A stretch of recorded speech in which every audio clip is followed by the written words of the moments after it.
Kevin Durant was traded to the Houston Rockets. Now, when the trade went down, he was at a Fanatics event, and it kind of caught him. I don't think it caught him off guard, but I'm sure he knew it was already in the works. But it caught the people in the crowd off guard. Like, oh, KD, you just got traded. And after a little time went by, he did an interview. And this is what he had to say about the whole Phoenix Suns situation. Last one for you. A lot of heartbroken Suns fans right now. What would you like to say? That's not true. No, literally, heartbroken Suns fan. Right over there. What? I just felt like, I mean, they wanted me to go. So it's like, I'm glad we both, they got what they wanted and I got what I wanted. So we can move on, and good luck to them going forward. And I always remember my time there, but we on something else. So there you have it. It seemed like a mutual agreement.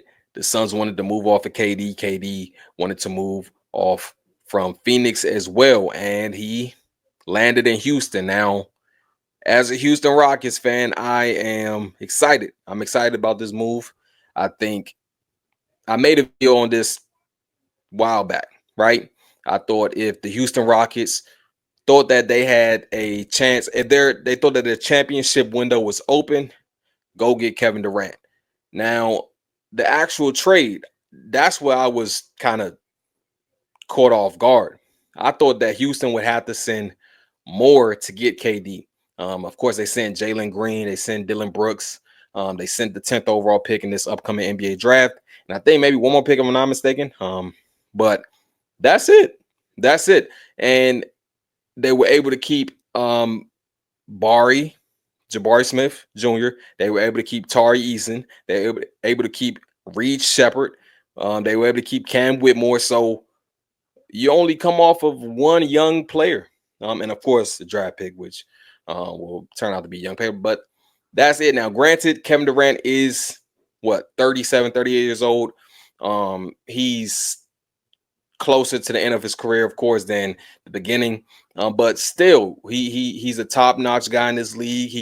He can average 27. He one of the greatest scorers of all time, and he still can put that ball in the basket at ease. And what does this mean for the Rockets? We saw this past season, of course, Ime Udoka did a fantastic job. Team finished second in the East, played well defensively.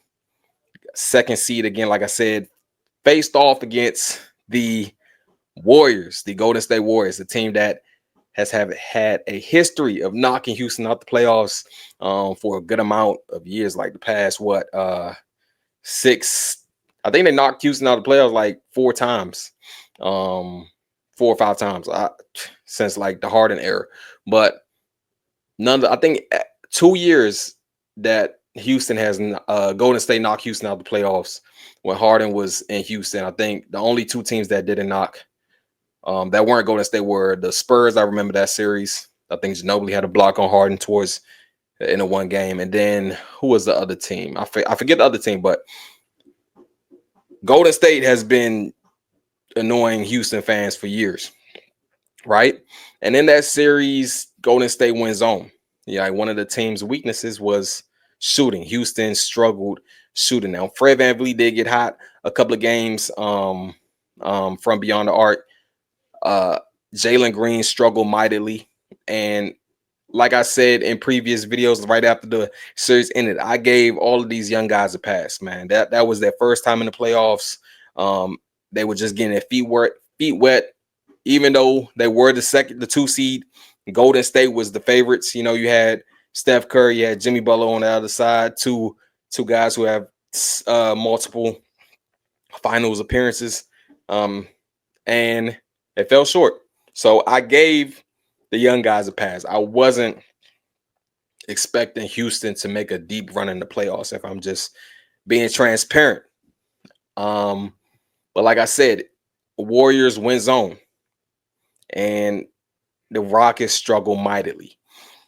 And when the KD rumor started to emerge, I'm like, if the Rockets can go after KD, imagine plugging him in that series, in that series against the Warriors.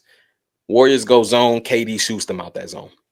Because in the playoffs, we know that the game slows down, teams buckle up on defense. They're getting their rush, they're running back on defense. There's no, half effort, right? And you gotta be able to score in that half court. Kevin Durant can do that. Kevin Durant can score in the mid range. Kevin Durant can get to the basket. Kevin Durant can pull up three, catch and shoot. He can do all that. Come on, pin down, all that. Kevin Durant can do that. So I think this is a great fit. I think this is a great fit. Now, what the team loses, Jalen Green, uh, a young, a young, he's a really good player, a young good player who I think um, he'll have success in this league in the long term for sure. Um, you lose Dillon Brooks, right? He had a he had a really good season this past. Pitt, that may go under the radar. I know people know him more so as being the villain, Dillon the villain of the NBA. He got that reputation with the Grizzlies, of course, and then in Houston, he still had it, right? But he had a really good season this past season. He brings that toughness. He brings that attitude. So you're losing that, right? But then you add Kevin Durant, and then of course, I think last week they signed back Steven Adams. Now, a big thing for the Rockets is to retain Fred VanVleet. He it's a team option. I believe 44 mil. That is the number. But I think the team wants something a little, more team friendly. So we'll see what happens with Fred VanVleet. Will the Rockets bring him back, and will he take a little discount to, stay in Houston? And the other thing is the depth. I think you need one more guard slash wing on this team because I don't think it's quite. I don't think the team. I think the team is great. The team is great as constructed, but I think you need one more wing, one more guard slash wing to fill out the roster. So we'll see how that plays out. And there's a lot of talk about that Kevin Durant, really hasn't won since he's left Golden State. And the two situations he ended up in, the past two teams he played in, I think there were similar situations, and this Houston Rockets team is a little different, right? He leaves Golden State and goes to the Nets, right? The Nets, he joins up with Kyrie. Then they trade for James Harden, kind of guts the team. And it's really just the big three. It's them. You got KD, Kyrie, Harden. And I forgot that year where I think it was the Bucks when they won the championship. But with all of those guys healthy, even if one of them stayed healthy alongside KD, they looked like they were bound to win the NBA championship. That team, just them three, they were that good, right? Remember the whole Kevin Durant foot on the line, I think 2-pointer that we initially thought was a 3. That team was good, but like I said, injuries happen. Kyrie went down, Harden went down. It was just KD out there, not just him, but of course he was the main focus. And then you go on to Phoenix, right? Similar situation. They trade Phoenix trades for Kevin Durant, pretty much guts the team of all the depth. You end up KD. I think CP was just there for one, like half a season after KD arrived, and then you just have KD, Booker. You add Bradley Beal, who has been hurt a lot. And it's really is no depth. Like I'm saying, it's just 3 big contracts. All of those guys was making 50 mil this past season. Like it, the average fan couldn't name 7 Phoenix Suns players. If you're not a Phoenix Suns fan, by the way, like it's just no depth. I'm just keeping it a buck. And then the reason why I think this Houston Rockets situation is different is because, granted, when KD is getting moved, years ago, he's at a younger age, right? Older age, so the Rockets didn't have to give up as much.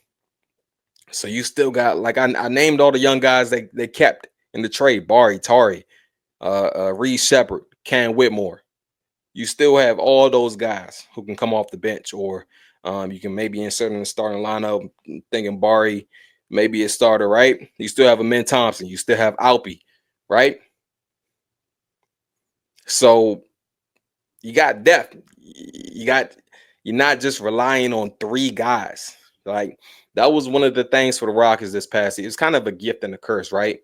Like any given night, Amin could go off, or Alpi could go off, or Jalen Green could go off, or Fred VanVleet could go off. You didn't really have one guy who dominated the ball. But on the flip side, when it came to the playoffs, you kind of need that. You kind of need that go-to score. You really need that go-to score. So I think this is a good stop for KD. Barring injury, of course, barring injury. If we could turn injuries off in real life, that would be great, right? But that's the risk you take when trading for Kevin Durant. Since that Achilles injury, he really hasn't. I don't think he's played a full season since that Achilles injury in Golden State, right, in the finals. So that's the risk you take when trading for a older Kevin Durant. But Ime has a good relationship with him. Hopefully he can stay healthy. Hopefully, I would say this: I don't expect Kevin Durant to play a full season, but hopefully the